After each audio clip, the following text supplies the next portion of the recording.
Hello friends, welcome to AQY's YouTube channel. This session is a part of our quick revision series Prelims Atulya. In today's session, we'll try to trace the broad outlines of cultural policies of British rulers in India. So we'll try to examine the nature of the conflict between Orientalist and Angelist, and we will assess the impact of British rule on educated classes in India.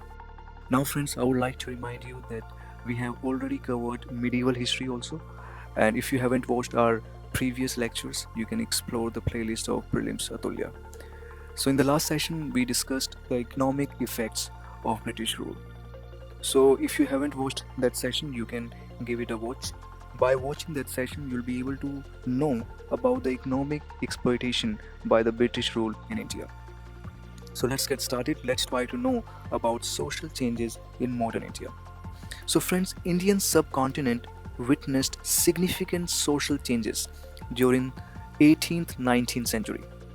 So the beginning of British rule, an increasing urge for social and religious reform, and rise of a middle class. Now these changes were responsible for social religious reforms. So friends, the beginning of British rule in India witnessed many ideologies. So there were so many ideologies which were in operation. Okay. So after the battles at Plassey and Buxar, British rulers faced many difficulties in governing the regions they had won. So there were some people like Warren Hastings, William Jones, and Jonathan Duncan. They were of the view that India had a glorious past, and this glorious past had got degenerated. Now, these scholars or administrators were called Orientalists. So, they were keen to learn and propagate Indian languages and tradition. So, they thought that this would ensure a better understanding of India, which would eventually strengthen their rule over this country. So, because of their efforts, so many institutions were established. I have provided the names here: Calcutta Madrasa, Asiatic Society of Bengal, Sanskrit College at Banaras. Now this Calcutta Madrasa, it was founded by Warren Hastings, and Asiatic Society of Bengal, it was founded by William Jones. So these institutions are important, and remember these names as well: Warren Hastings, William Jones, Jonathan Duncan. These are very important for your prelims. Now William Jones learnt Indian classical languages and found important linguistic connection between Sanskrit and classical Western languages. So this Asiatic society, it was an important center of learning. So this Hastings also, he held the view that Hindus possessed laws which continued unchanged for centuries. So therefore British should master these laws and Sanskrit language in which these texts were written if they wish to establish their governance. Therefore the British should master these laws and the Sanskrit language. So this is what they believed. Now Fort William College, which was founded by Wellesley. So this college, it was founded to train the young British recruits to the civil service. Now Fort William College, it was founded by Wellesley in 1801, and it was established to train the young British recruits to the civil services in India. Now let's try to analyze the influence of ideas on administrative and economic policies. So influence of ideas was clearly visible in the administrative and economic policies. So Lord Cornwallis, who became Governor General in 1786, he was influenced by the 18th century philosophy, which was Whig political philosophy. Now what is this Whig political philosophy? Now in this philosophy, the main organs of government, executive, legislative, and judiciary, so all these organs should be separate. So this would provide check and balance on each other's activity. So Cornwallis succeeded in laying the foundation of this strong Whig policy in the governance of Bengal. Now England was the first country to experience industrial revolution. So this led to massive increase in the output of finished products. So British capitalists, they argued for a free play. Now there must be a free play in the British colonies. So they put pressures on the British government to curtail the company's monopoly. And as a result, Charter Act of 1813 was enacted, and this act abolished companies' monopoly of trade with India. Now, a distinct feature of 19th century was the urge for social and religious reforms, and India had a long tradition of religious reforms and social dissent, be it ancient period when an urge for reform could be seen in Upanishad text, then Buddhism, Jainism, and during medieval period we read about Bhakti movements, Sufi saints. So they tried to reform the society. Now, this agenda for modernization was not set by the Western influence. There was a logic behind it. And that logic was that reform was sought to be located with India's past. So they read about India's past, they explored in the India's past. So they decided to tell people that we had a very glorious past. So these reform movements, which took deep roots within Bengal, have been termed as Bengal Renaissance. So Bankim Chandra Chatterjee, Bipin Chandra Pal. Now you have to understand, it may not be proper to compare European Renaissance with developments in Bengal, as the context was entirely different and patterns not too much similar. So first we'll try to know about Brahmo Samaj. Now Raja Ram Mohan Roy from Bengal, he was the most notable reformer of the modern times. He was among the first to bring political questions in the ambit of public debate. So his Atmiya Sabha, which was founded in 1814, discussed important social and political questions of the time. So you must know that initially it was Brahmo Sabha and it was renamed later, it became Brahmo Samaj. So Raja Ram Mohan Roy, he started touching upon many burning social issues like sati, and he managed to get it abolished. In 1829, the custom of sati was formally abolished. Okay, and in these efforts, he was supported by William Banting. Now, Raja Ram Mohan Roy, he was a firm believer in the concept of one God. In fact, he opened an English school as well as a Vedanta school in 1825. This point is remembered for your upcoming prelims, that Vedanta College was established by Mr. Roy. Now, he wanted to purify Hinduism by removing all kinds of evil that had crept into it over centuries. Although he was not opposed to English education and spread of Western knowledge. Now, after Roy's death in 1833, the Brahmo Samaj started getting disorganized. So this Brahmo Samaj, it was given a definite shape by Debendranath Tagore. So Debendranath Tagore joined this organization in 1842. In fact, a year later, he wrote Brahmo Covenant. So here you must know a little bit about Keshav Chandra Sen. So Mr. Sen joined the Samaj in 1858. So he was a very effective leader, very influential leader. He took the activities of Samaj beyond Bengal into UP, Punjab, Madras and Bombay. So Mr. Sen radicalized the Samaj by attacking directly on caste system. He spoke about widow remarriage. He raised the issue of caste status of Brahmo preachers. So his radical thoughts brought him into opposition with Debendranath. So in 1866, the Samaj was formally divided into Adi Brahmo Samaj, which was headed by Debendranath, and Brahmo Samaj, which was headed by Keshav Chandra Sen. Now let's try to know a little bit about Ishwar Chandra Vidyasagar. So another Bengali reformer who actively raised the issues related to women was Mr. Vidyasagar. So he was an active supporter of education of girl child, and he believed that lack of education was the real cause behind all those problems related to women. So he set up many schools which were dedicated to girl child. He attacked child marriage and polygamy, and he was a strong advocate of widow remarriage. So widow remarriage was, because of his efforts, Widow Remarriage Act was passed in 1856, and this act legalized all widow remarriages. Now let's try to understand about Ramakrish Mission. So during the late 19th century, another notable reform movement in Bengal was the Ramakrishna Mission. So this movement, it was launched by Swami Ramakrishna Paramhans, and he preached universality of all religions. So among his important disciples was Narendranath, who is known as Swami Vivekananda. So Swami Vivekananda accepted Ramakrishna as his guru.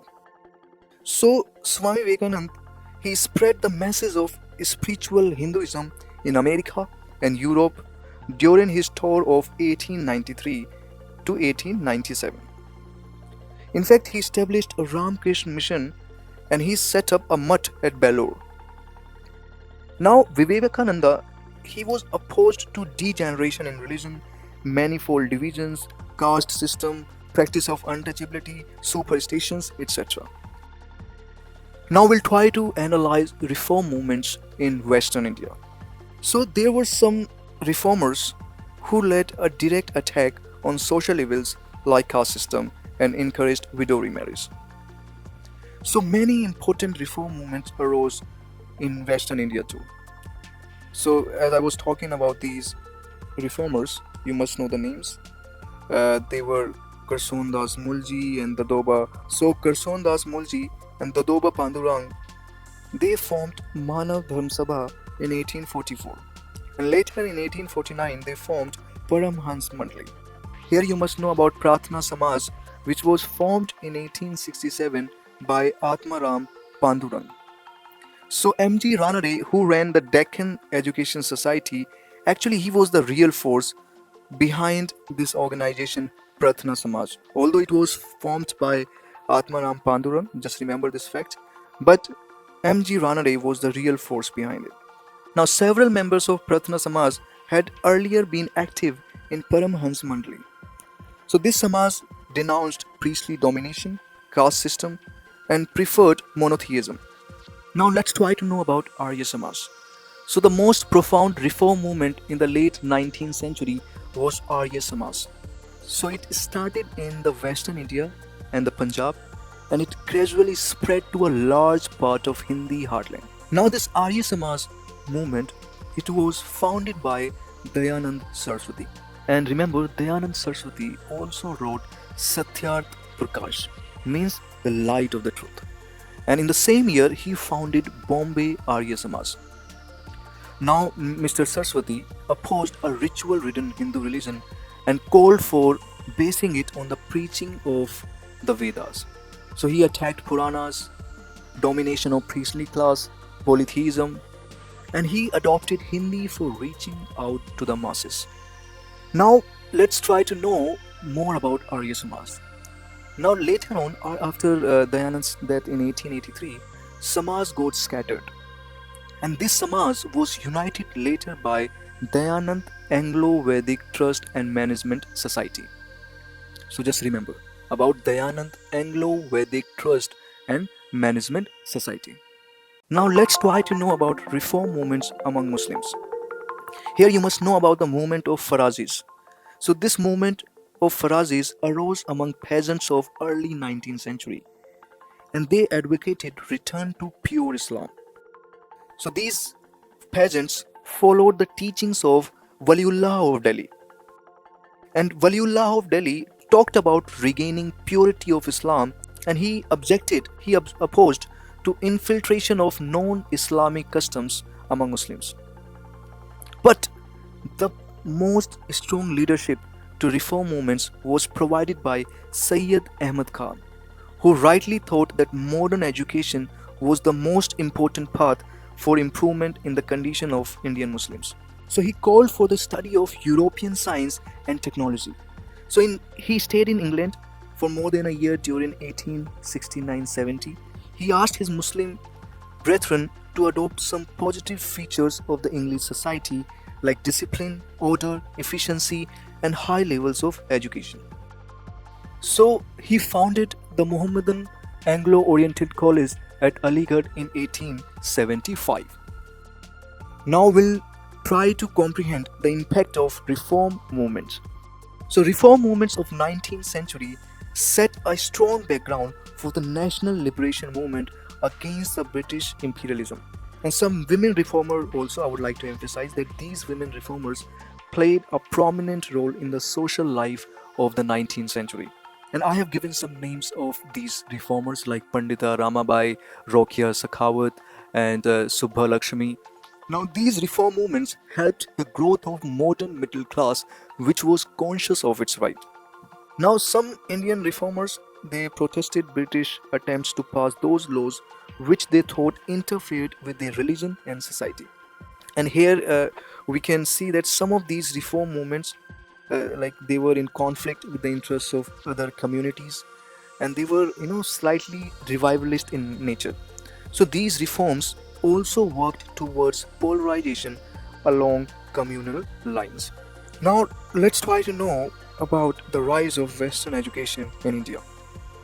Now, as we discussed, that British rulers were keen to spread their ideology and culture because this could strengthen their roots in this country.